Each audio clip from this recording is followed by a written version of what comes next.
All right, y'all, what it is. Y'all already know it is. One of the hosts, the big boss how boss dog cake poke through the door.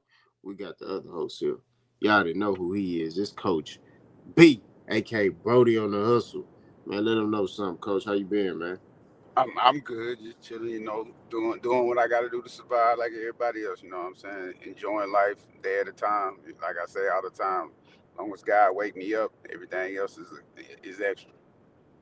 Already. I trust and respect that as well, my brother. Man, we got a little bit of smoke, man. We made a video about Turki Alalshikh. We was pointing out facts. I mean, we had factual information. I mean, we don't spread false information on Clutch Factory. You know what I mean? Because we clutched out. You know what we talking about? We speaking the truth, Right. and that's what we do in the sport of boxing. But coach, I mean, you saw the comments. I'm gonna let you start this off, man. Like, let them know how you feeling, because they think we casuals. I mean, I saw one of the comments. One of the brothers said we casuals. One of the brothers said we don't know nothing about no boxing. Oh He, man, yeah. so I just matter of fact, let me read it. He said, making no sense. Boxing drying in America. HBO gone, Showtime gone, ESPN gone, I'm gonna be gone. He said, our own networks in America don't want anything to do with boxing. Is what y'all should be talking about instead of y'all talking negative about someone who's trying to give y'all ungrateful people the best fighting, the best on a consistent basis. Hey, I don't know what he was trying to. There was a lot of typos in there, and there was no punctuation. But coach, let them know how you feel about that. I mean, he called us basically a casual. So he also said, my bad. He's also said we're casual boxing fans in another Right. comment. So I mean, what's your response to that? I mean, you know, I I could cook, but I'm gonna let you have the floor. So you do your thing. Yeah, man. I'm not even addressing the casual thing. To sit here and say me and Capo is casual is beyond me.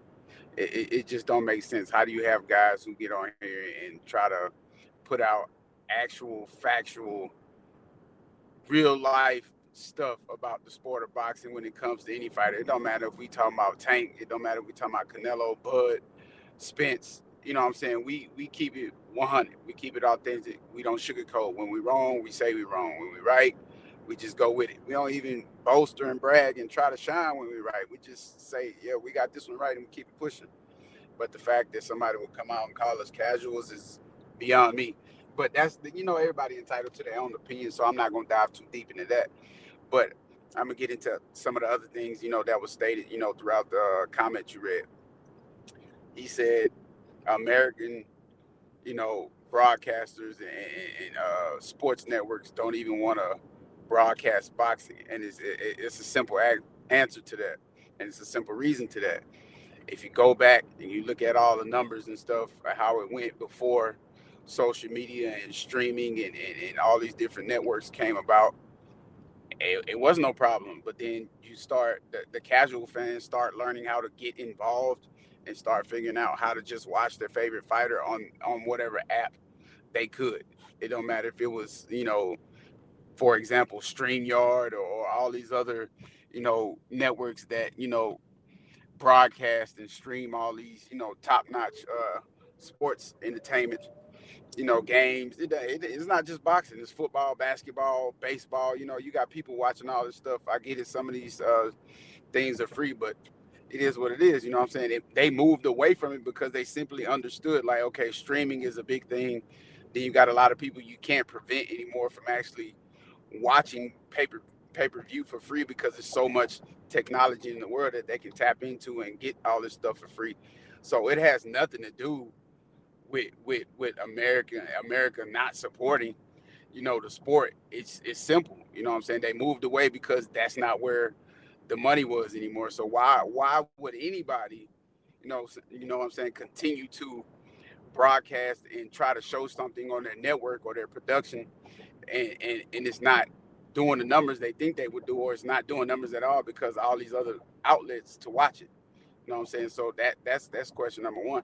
And question number two, I answered the casual thing. I answered the fact of, America not supporting boxing anymore. But at the same time, it goes deeper into it. Like, you talk about America not supporting American boxers or whatever however you want to put it. Look how some of these American boxers, born in the USA act. They act like they entitled. They act like they too good to fight the best of the best if they not getting the proper money, or they not getting the arena they want to be in, or the venue they want to be in, or they're not getting, certain stipulations. Like, come on, bro. Are we chasing money, or are we chasing being great? Because I was once told by a wise man a long time ago, when you dare to be great, and you get there, everything falls in line, no matter what it is. Don't matter if you're going for the money, cars, clothes, females, whatever. When you dare to be great, all that follows. You don't need to chase none of that. Just go be great, especially as a male. I know it's a little bit more difficult for women in the sport of boxing, but at the same time, that's something we're gonna start supporting and bring it to the light as well. So you can't call us casuals. Stop saying that. But anyway, some of these American fighters, period, they get up there, they cry, they whine, they scared to lose, they scared to go up against the best. So again, why would these companies, these broadcasting networks support that? That's just ill advised on their behalf. That's not what we're trying to put out. We're trying to put out the best entertainment there is. That's why we're on TV, ESPN, Showtime, HBO. That's why we're here to present the best fighters against the best fighters. But if y'all gonna act in this manner, what there's other things we can indulge in, and create different endeavors to keep our revenue flowing. They looking for ROI, return on investment. The way it started going for some of these boxes is like, okay, I wouldn't support it if I had a broadcasting network. You know what I'm saying? But it's a lot more tied into that. So, but with all that being said, man, bro, when you get in that comment section, take your time, say what you got to say, type it out, proofread your stuff, and we're gonna give you an opportunity to do what you want to say. If you want to get on here and chop it up with us, go live, or just be on the podcast when we present one, just say so. We up for debates. And again, like I said, if we wrong, we wrong. If you got facts to back up what you're saying, then cool. But don't get on here just chit chatting because you came across our podcast and you don't like what we saying about Turkey Alalshikh. Like, that's like, even come on, man, you getting behind Turkey Alalshikh, and you talking about he giving us the best fight and the best what? It's only maybe three fights I would say that was good from him, and hell, one of the three fights wasn't even the main event. So it's like, come on, bro, like, what are we talking about here? I know you're not talking about Bud versus Majimov, best fighting the best. I know you're not talking about McCauley versus Anderson, best fighting the best. I know you're not talking about Miller versus Ruiz, best fighting the best. I know. Now we what? Like Rolly versus Ryan? Like, what are we talking about here? Shakur versus K. What are we doing? I know that's not what you're talking about. The best fighting the best? No, it's just fighters fighting fighters for money. He also mentioned that the fighters, he's giving the fighters the opportunity to not get robbed. Look, nothing against these grown men and women, but you have an opportunity to sit down and read that contract thoroughly before you sit down and sign a 2-fight deal, 3-fight deal, 1-fight deal. If you feel like you finna get robbed and you still sign that contract, guess what that says about you? You money hungry. You really not thinking about yourself. You really not thinking about everything that can happen in the future with this situation. You just saying, oh, I'm getting 1.5 million off of this fight, or 2.5, 3 million off of this fight. You signed the contract, not even looking at the stipulations. They not telling you who you're gonna fight against. They just telling you, hey, we'll give you 3 million. And you like, oh, okay, and then you finally get there and you get ready to fight. You like, I'm fighting this dude.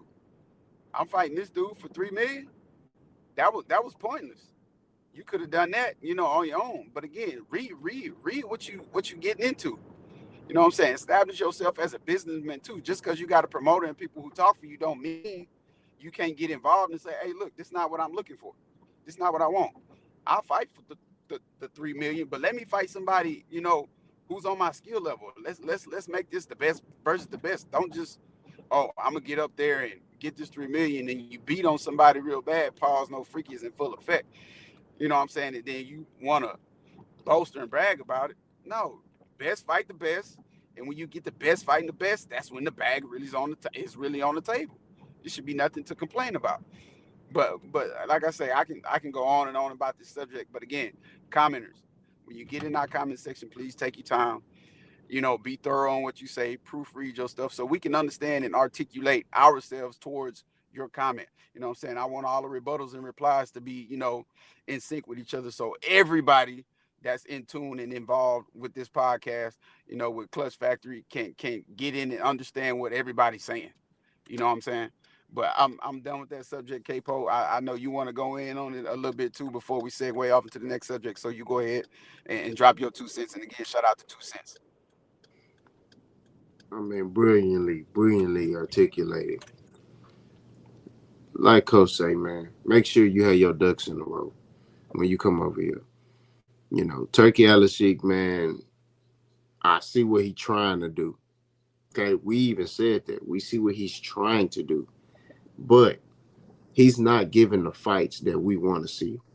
I don't want to see Terrence Crawford versus Canelo. It's a pointless fight. It's already a built-in excuse.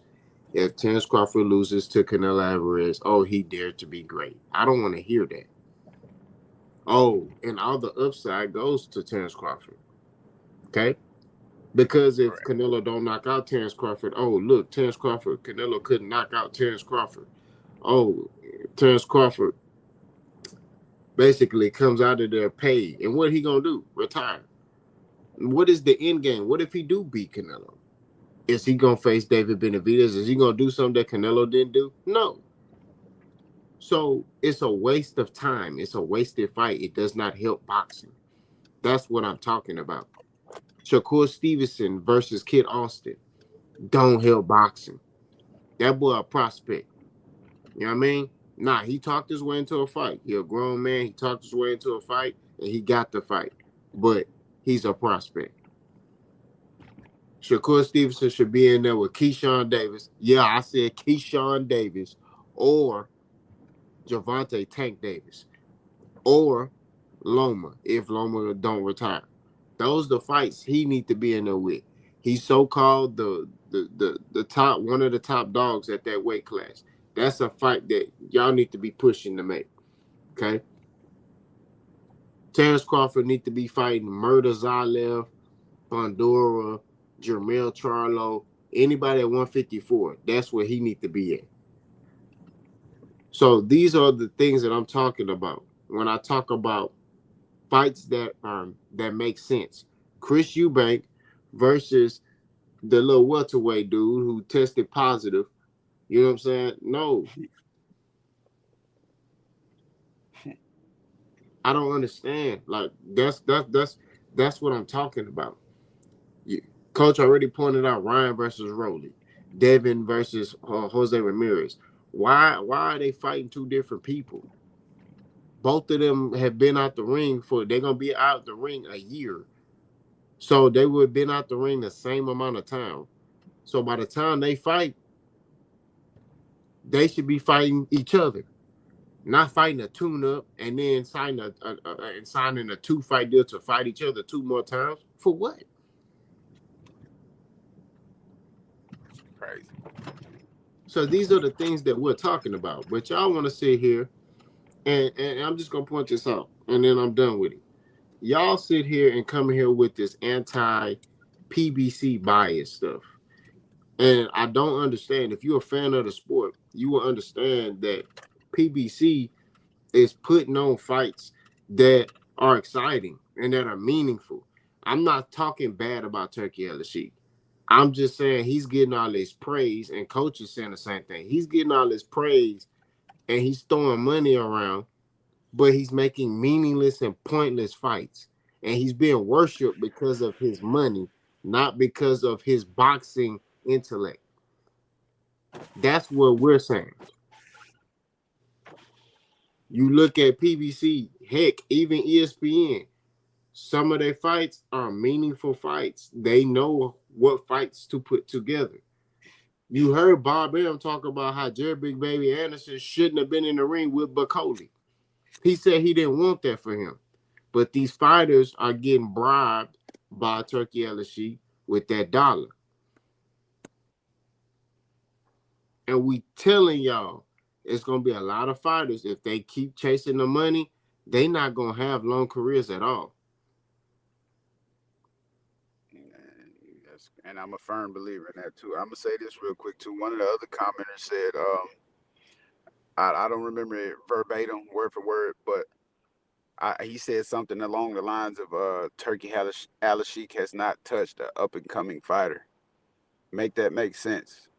Why are you investing in most of these fighters who's really at the top of the hill, over the hill, or done? You know what I'm saying? I believe if he really want to make a stamp and make a mark, for his promoting, as from his promotional aspect, why aren't you helping out the younger fighters? I'm not saying throw money at them, but at the same time, there's things you can do since you got bread like that. You can supply them 24/7 access film crews. Anytime they move, they go do something along the lines of boxing or training. You can provide film crews to them so they can, show the world what they really do it, how they came to be who they are. Who, get some of their background stories. Film. You know what I'm saying? Like I say, it's other ways you can indulge in boxing, but the way he's going about it, you're investing in guys who's been had opportunities to fight each other. That's what he said too. He said the reason why some of these fights haven't got done is because the whole A side B side thing. True, but at the same time, if you really want to fight and be the best, it doesn't matter who's A side, who's B side.